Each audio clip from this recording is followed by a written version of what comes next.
Well, hey everyone, and welcome back. This video is going to be an addition to our Layers of the Earth series that I created. Only, you may have noticed that in the previous videos I seem to have covered all four of the key layers of the Earth. Well, that's true, but there are also two important other layers, but they're not exactly layers in the same way we define the other layers, in that they are actually pieces of the other layers that have certain special properties that we like to use to differentiate them from the others. So the first one of these is the lithosphere. The lithosphere, which is defined as the solid, rigid uppermost part of the Earth.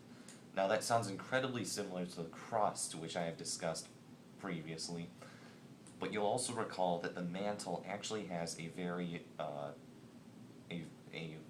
small uppermost portion that is also rigid, very close to the boundary of the crust, where the crust and the mantle make contact.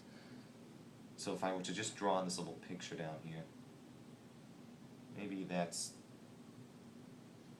we'll just say that's the rigid piece of the mantle. And then we can just shade this in, just to make it look more clear what we're looking at here.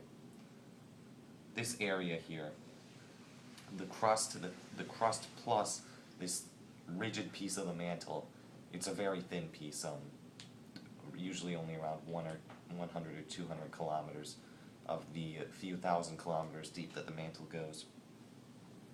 But these two pieces together make up the lithosphere.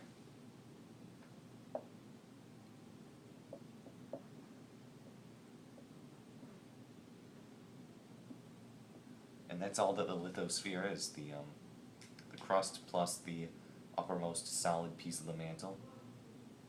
Together they are a relatively thin, not as thin as the crust, solid layer.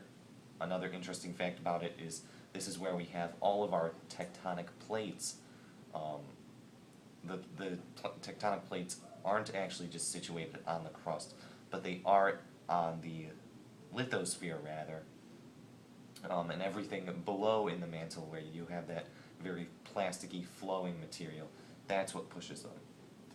So I don't know, maybe we can just show some little lines here, pretend those are tectonic plate boundaries, you know, that's where they're cut up.